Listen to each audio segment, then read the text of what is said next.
Ini amun nang kada baca sebelum Isya. Karena kedudukannya membaca surah antara maghrib dan Isya sama dengan Lailatul Qadar. Jadi di antara sekian surat yang paling bagus dibaca antara maghrib dan Isya itu kada boleh tidak, jangan ketinggalan surat. Nilainya sama dengan 1000 bulan. Maka akan bersembahyang bersama dengan dia 70.000 malaikat, dan mereka memintakan ampun baginya sampai datang waktu malam. Itu fadilahnya orang yang sembahyang.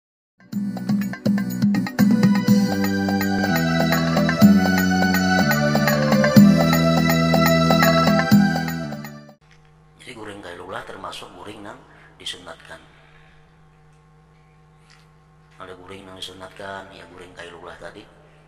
Ada guring nang dibenci Allah, guring yang sembahyang subuh, yang sembahyang asar, yang maghrib. Itu guring yang dibenci Allah. Ada guring yang diharamkan Allah, yaitu guring sesudah masuk waktu sembahyang, sedangkan dia kada punya keyakinan bangun di dalam waktu. Misalnya imbah zuhur, guring beluman lagi zuhur, nah inya kada yakin bangun sebelum asar, nah itu haram guringnya. Ada guring nang boleh, ya guring-guring biasa, macam guring malam atau jam 4 subuh misalnya guring, tapi inya kada yakin bangun, orang azan bisa liwat kena bangunnya, nah itu kada boleh guring.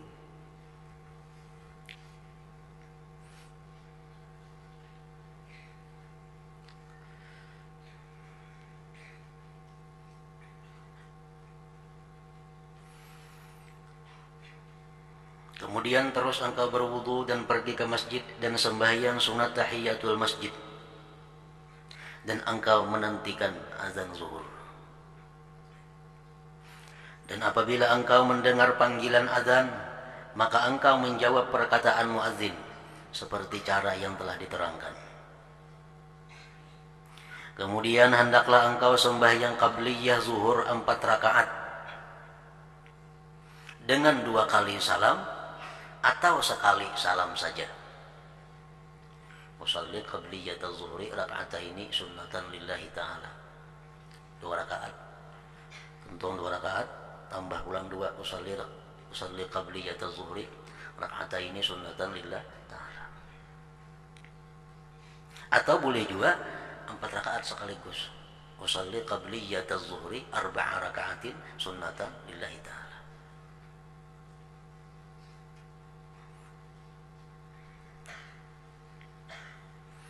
Dan perlu diingat bahwa apabila sembahyang sunat itu ada qabliyah dan ada ba'diyahnya, maka itu kita diwajibkan membuat qabliyah atau ba'diyah. Kada cukup dengan sunat zuhur.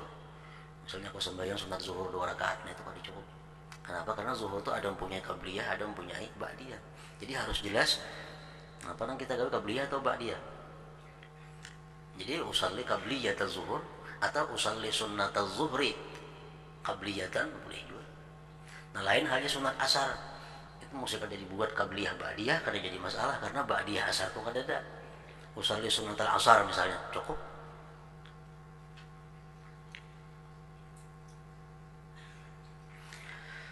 Dan adalah Rasulullah sallallahu alaihi wasallam memanjangkan sembahyang ini. Qabliyah zuhur, qabliyah zuhur Rasulullah panjang.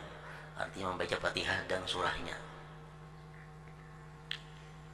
Dan baginda juga bersabda pada waktu sembahyang qabliyah zuhur itu, inilah waktu Jersidin dibukakan pintu-pintu langit, maka aku mau supaya diangkatkan amalanku yang saleh pada ketika itu,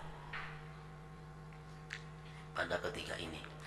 Dan 4 rakaat sebelum zuhur ini hukumnya sunnah muakkadah, sunnah yang sangat kuat tuntutannya artinya. Dan disebutkan akan kelebihannya dalam sebuah hadis yang bermaksud, barang siapa mengerjakannya qabliyah zuhur 4 rakaat tadi dalam keadaan ia membaikkan akan rukuknya dan sujudnya, batumakninah rukuk sujudnya, maka akan bersembahyang bersama dengan dia 70.000 malaikat, dan mereka memintakan ampun baginya sampai datang waktu malam. Itu fadilahnya orang yang sembahyang qabliyah zuhur 4 rakaat. Malaikat memintakan ampun mulai itu sampai malam. Setelah itu kerjakanlah sembahyang zuhur berjamaah, dan engkau kerjakan pula selepas itu sembahyang ba'diyah zuhur 2 rakaat. Nah, 2 rakaat itu nang muakkad. Jadi qabliyah zuhur itu nang muakkadah 4 rakaat sebelumnya dan 2 rakaat sesudah zuhur ba'diyah.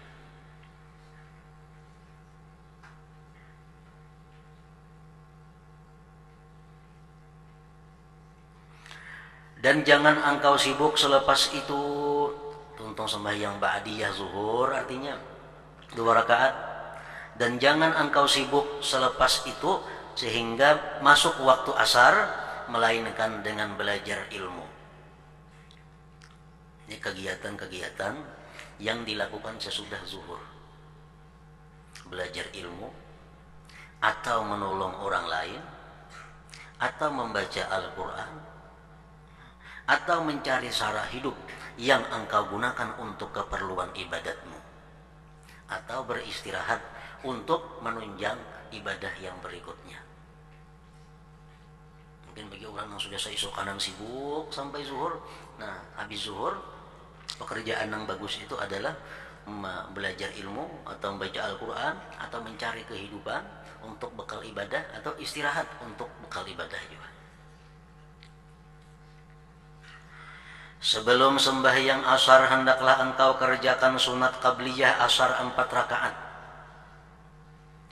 dengan 2 kali salam atau sekali salam. 4 rakaat juga qabliyah asar. Dan sembahyang ini juga termasuk sembahyang sunnah muakkadah. Dan mengikut pendapat sebagian ulama, 4 rakaat sunat qabliyah asar ini hanyalah sunat biasa, bukan sunnah muakkadah. Jadi ada 2 pendapat ulama. Ada yang mengatakan 4 rakaat sebelum asar itu muakkadah. Ada yang mengatakan 4 rakaat sebelum asar itu bukan termasuk sunnah muakkadah. Maka telah bersabda Rasulullah sallallahu alaihi wasallam, rahimallahu mra'an shalla qabla al-'asri arba'a. Artinya semoga Allah mencucuri rahmat kepada seseorang yang sembahyang sunat qabliyah asar sebanyak 4 rakaat. Nabi mendoakan orang yang sembahyang qabliyah asar 4 rakaat itu agar selalu diberikan rahmat oleh Allah. Maka bersungguh-sungguhlah engkau untuk mencapai yang demikian itu, supaya engkau termasuk di dalam orang yang didoakan oleh Rasulullah SAW untuk mencapai rahmat daripada Allah Ta'ala. Doa Nabi jelas sudah yakin dikabulkan oleh Allah Subhanahu Wa Ta'ala. Rahimallahu mra'an shalla qabla asri arba'an, itu boleh diarti bahwa semoga Allah, ujar Nabi, menyayangi orang-orang yang sembahyang qabliyah asar 4 rakaat. Boleh juga diarti bahwa Allah sayang kepada orang yang sembahyang 4 rakaat qabliyah sebelum asar. Allah sayang terhadap orang yang sembahyang qabliyah asar 4 rakaat. Nah, jadi pahamannya, setiap orang yang disayangi oleh Allah pasti bisa melakukan sembahyang qabliyah asar itu 4 rakaat. Jadi kita mau asakulir, nah sembahyang qabliyah asar asakulir, berarti aku dapat disayangi Allah. Kenapa? Karena Allah sayang lawan orang yang sembahyang qabliyah asar 4 rakaat. Mun aku kada kau manggawi, berarti aku disayangi Allah katanya. Nah itu dorongan untuk bisa melakukan sembahyang qabliyah asar ini 4 rakaat tadi.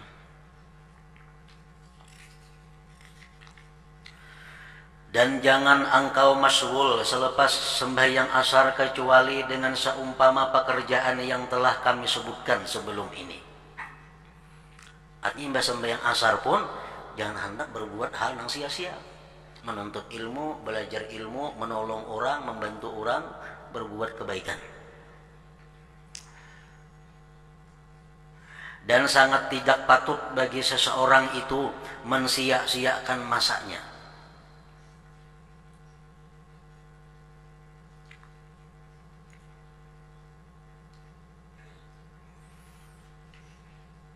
Dan sangat tidak patut bagi seseorang itu mensia-siakan masanya.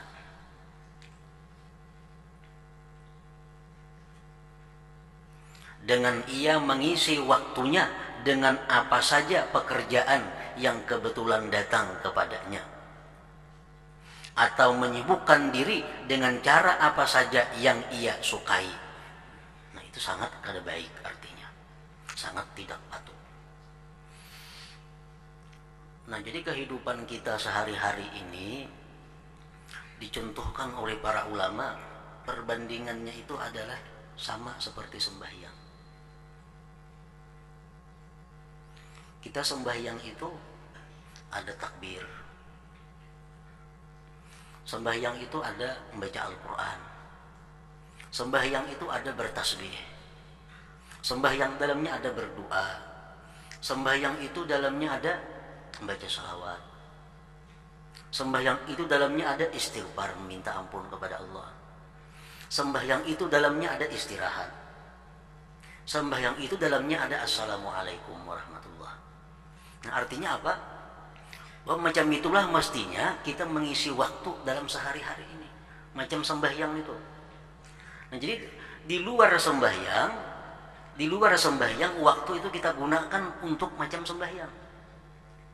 Kadang-kadang kita mengucap takbir, kadang-kadang kita mengucap la ilaha illallah, kadang-kadang kita beramalan istighfar, kadang-kadang kita membaca Al-Quran, kadang-kadang kita membaca salawat, kadang-kadang kita mengucap subhanallah, kadang-kadang kita istirahat. Tapi istirahat dalam sembahyang adalah lawas. Bila lawas batal. Hendak berdiri rakaat ketiga, ada istirahat kalau itu untuk istirahat. Hendak berdiri rakaat pertama ada istirahat. Jadi istirahat 2 kali dalam sembahyang tuh, 4 rakaat. Nah, jadi dalam kehidupan 24 jam ini cukup istirahat tuh 2 kali, malam sekali, siang sekali istirahat. Lain pada itu kebanyakan istirahat. Nah, dalam sembahyang ada assalamualaikum warahmatullah, assalamualaikum warahmatullah. Arti assalamualaikum apa? Kesejahteraan, keselamatan kepada kalian semua. Untuk apa artinya? Ke kiri, ke kanan. Nah, artinya dalam kehidupan kita di luar sembahyang itu hendaknya kita bermanfaat kepada orang lain. Nah, iya, membantu orang, menolong orang, memberi nafkah untuk keluarga, itu adalah merupakan perincian daripada kalimat yang kita ucapkan sehari-hari, assalamualaikum warahmatullah, assalamualaikum warahmatullah. Nah, jadi sembahyang itu sudah pelajaran Allah kepada kita untuk kayak apa hidup mengisi waktu dalam 24 jam. Mungkin kita berzikir melulu la ilaha illallah, katanya salawatnya sehari-hari ada baik juga. Bersalawat melulu katanya tasbihnya ada bagus juga. Sembahyang sudah mencontohkan pelajaran kita untuk di luar sembahyang. Sehari-hari mesti ada kita membaca Al-Quran, selembar ke 2 lembar, karena sembahyang mengajarkan kita membaca Al-Quran itu wajib. Nah, jadi waktu kita dalam 24 jam itu hendaknya jangan berlaku sia-sia, jangan berlaku mendatangkan dosa, sama halnya dengan kita sembahyang itu.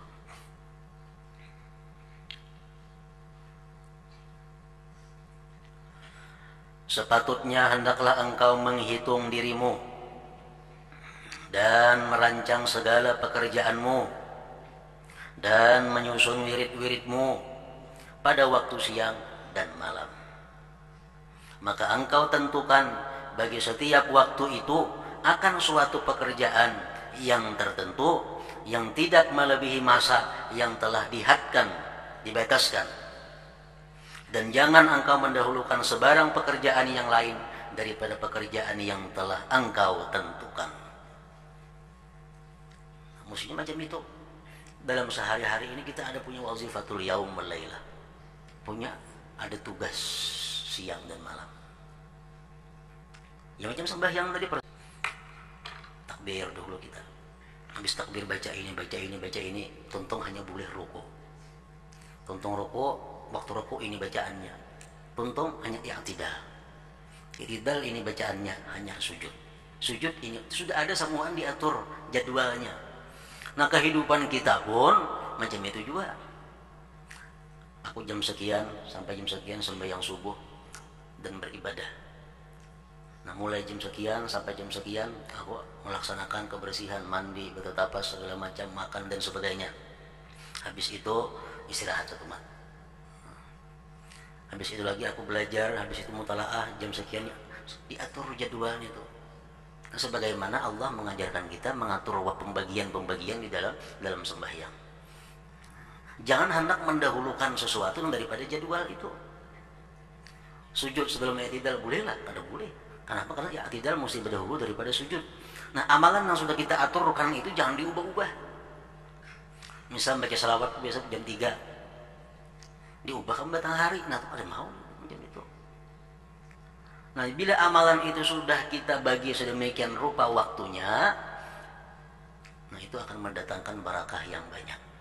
Antara lain kita ada punya barakah waktu, dan antara lain kita dikenal oleh para malaikat. Malaikat sudah hafal, oh jam segini bulannya bagi salawat. Malaikat hafal jam sekian si bulan baca Al-Quran. Malaikat tahu jam sekian kita membaca zikir. Malaikat sudah tahu jam sekian kita mutalaah. Karena sudah ada waktu pembagian itu.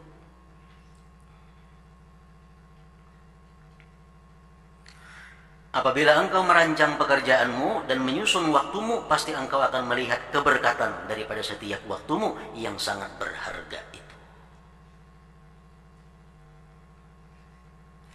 Tetapi jikalau engkau biarkan dirimu dengan tidak teratur dan kosong daripada sebarang pekerjaan yang berfaedah, seperti halnya binatang, dan engkau tidak tahu apakah yang mesti engkau buat pada setiap waktu, niscaya engkau akan menyesal.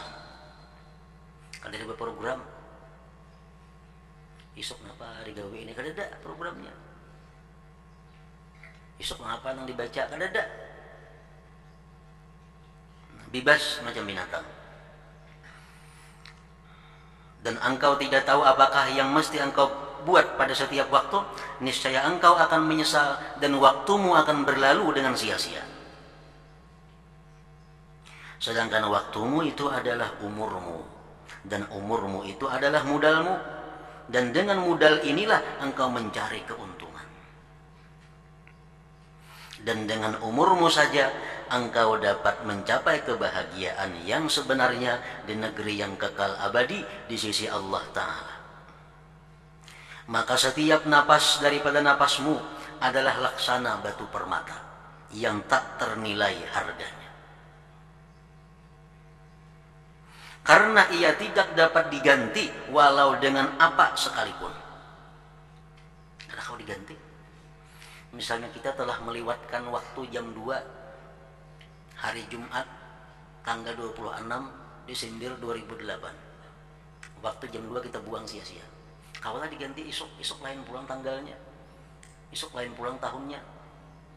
Nah, kadang kalau diganti setiap waktu yang berlalu itu kadang akan pernah kembali selama-lamanya, kadang akan bisa diperdapati selama-lamanya. Walau dengan apa sekalipun.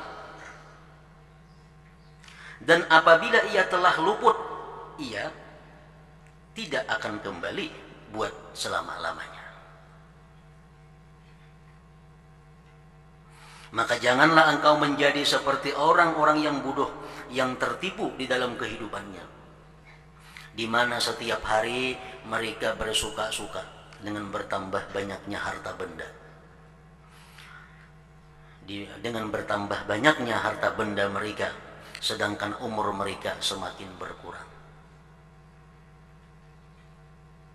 Apakah faedahnya harta yang bertambah apabila umur jadi berkurang? Rugi sebenarnya. Berapa harta yang kita dapatkan hari ini? Hari ini kita untung 10 juta dengan membuang waktu 10 jam. Sebenarnya rugi nilainya. Kali cukup 10 juta itu untuk membayar kerugian waktu yang hilang 10 jam itu. Karena sesaat waktu itu adalah batu permata yang tak ternilai harganya.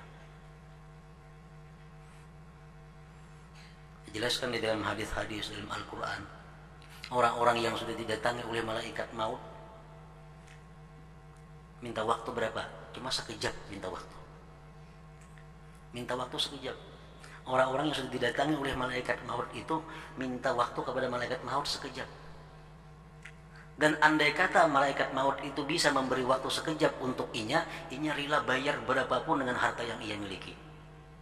Kan rugi artinya. Kalau kita 10 jam bekerja sia-sia menghasilkan duit 10 juta masih rugi kalau dibanding dengan kerugian waktu umurna diberikan Allah Subhanahu wa taala. Malaikat maut, engkau aku beri waktu sekejap nah, cuma engkau bayar 200 juta, ya tuh dibayarinya mana nanti duitnya? Pasti dibayarinya. Wah, malaikat maut minta waktu 5 menit lagi nah, anak hidup 5 menit lagi. Supaya kau tobat, supaya kau berzikir. Yang malaikat maut yang bayar 2 miliar. Ayo aku beri waktu 5 menit. Kita bayar 2 miliar. Andai kata kita punya duit 2 miliar pada saat itu. Melarangnya harga waktu 5 menit pada saat itu. Setiap hari mereka bersuka-suka dengan bertambah banyaknya harta benda mereka, sedangkan umur mereka semakin berkurang. Apakah faedahnya harta yang bertambah apabila umur jadi berkurang? Oleh itu jangan engkau bergembira. Jangan bergembira kecuali dengan tambahan ilmu atau amal saleh. Ayo gembira. Hari ini dapat ilmu tambahan ini. Nah, kita gembira. Itu patut gembira. Karena umur memang untuk itu.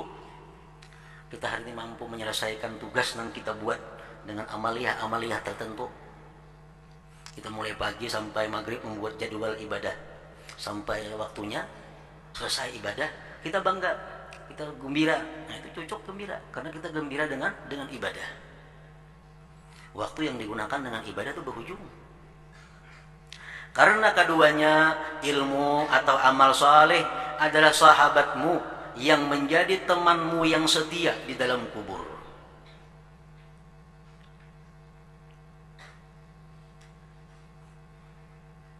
Karena keduanya adalah sahabatmu yang menjadi temanmu yang setia di dalam kubur ketika keluarga, harta, anak dan kawan-kawan semuanya meninggalkan engkau. Nah, di situ ruginya. Di situ nyata kerugiannya. Harta yang kita cari susah payah ditinggalkan, dibagi-bagi. Apabila cahaya matahari sudah berubah menjadi kuning, sudah hampir waktu maghrib, maka bersegeralah engkau ke masjid sebelum tenggelamnya matahari, dan penuhkan waktumu dengan bermacam-macam tasbih dan istighfar, karena kelebihan waktu ini sama dengan kelebihan masa selepas sembahyang subuh sehingga terbit matahari. Allah berfirman, wasabbih bihamdi rabbik qabla tulu'is syamsi wa qabla ghurubiha. Maksudnya, dan bertasbihlah engkamu memuji Tuhanmu sebelum terbit matahari dan sebelum tenggelamnya matahari itu.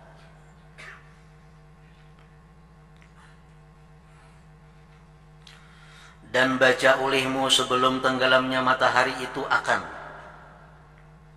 Nah, dianjurkan oleh Imam Ghazali dalam kitab ini bahwa menjelang tenggelam matahari itu kita disuruh sidin membaca pertama surat wasyamsi wa duhaha hingga akhirnya, dan wal-laili idza yaghsha hingga akhirnya, dan surat qul a'udzu birabbil falaq hingga akhirnya, dan qul a'udzu birabbin nas hingga akhirnya. Paling memerlukan waktu 5 menit.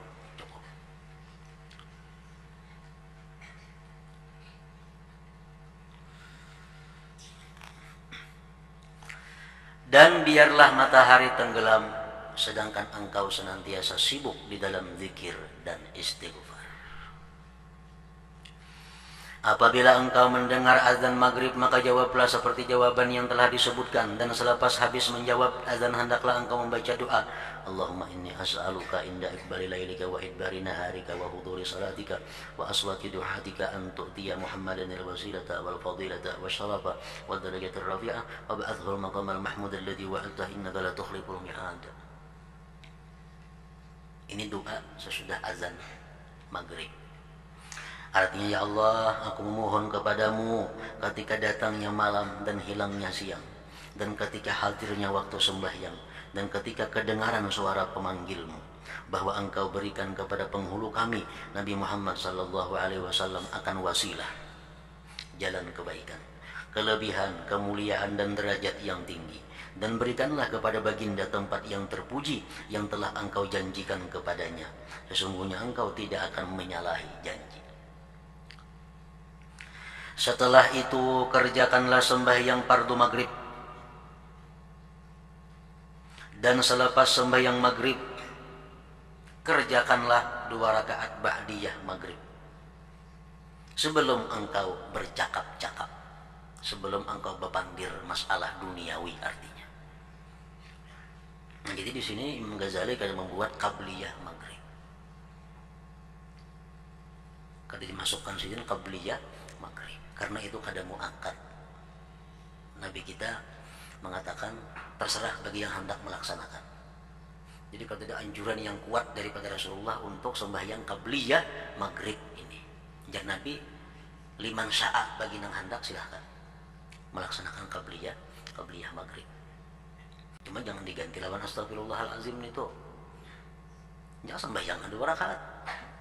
Imbah bang maghrib itu biasa di kampung-kampung tuntung azan, astagfirullah, istighfar kan apa bacaan itu. Nah, itu kada dianjurkan lagi, ini itu sembahyang aja. Amun panjang bacaan juga baik sembahyang sunat 2 rakaat. Nyata-nyata ada hadisnya. Jadi mun yang hendak sembahyang tuntung azan maghrib, doa qamat. Nah, sembahyang maghrib.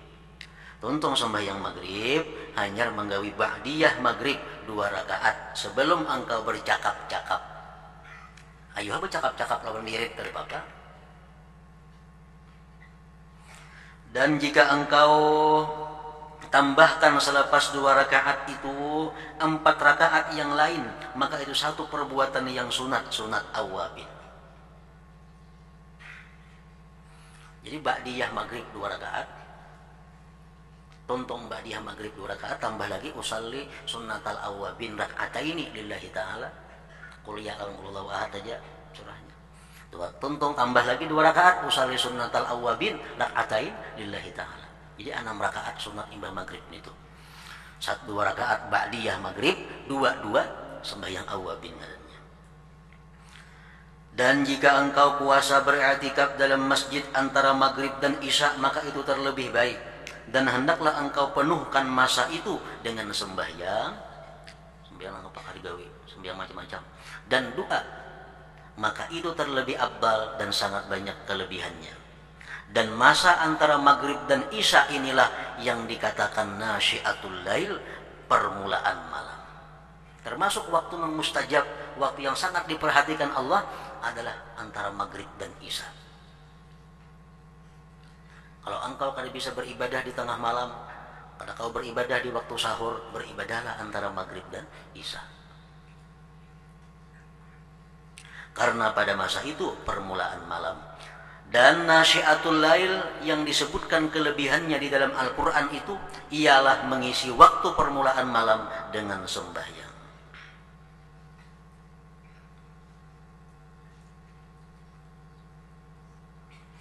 Dan telah ditanya Rasulullah sallallahu alaihi wasallam daripada maksud firman Allah, tatajafa junubuhum 'anil madaji' yad'una rabbahum khaufan wa tama'a.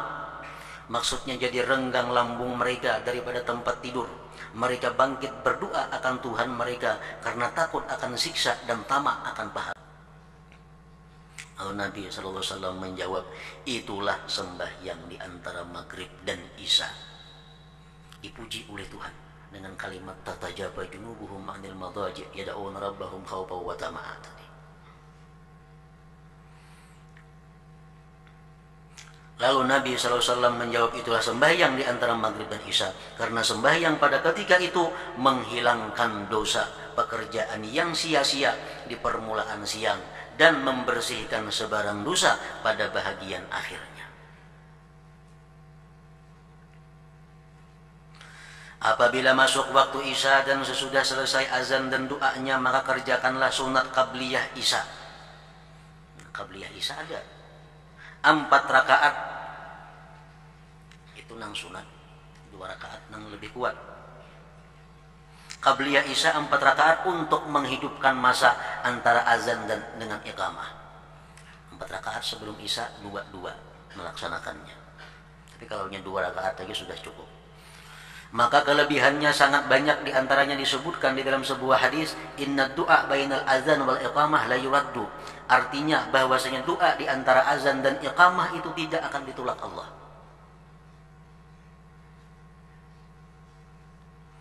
Kemudian hendaklah engkau mengerjakan sembahyang fardu Isya dan sembahyang ba'diyah Isya 2 rakaat.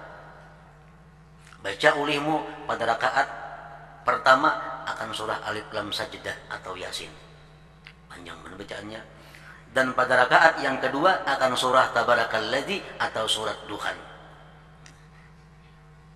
Ini amun nangka data baca sebelum Isya, karena kedudukannya membaca surah Tabarak lawan surah Sajdah itu antara maghrib dan Isya sama dengan Lailatul Qadar. Jadi di antara sekian surat yang paling bagus dibaca antara maghrib dan Isya itu kada boleh tidak jangan ketinggalan surah Sajdah dan Tabarakalladzi biyadihil mulku. Nilainya sama dengan 1000 bulan. Nah, bila kita kada kawa melaksanakan itu, gawi imbah Isya. Tapi kalau imbah Isya manggawinya dalam sembahyang.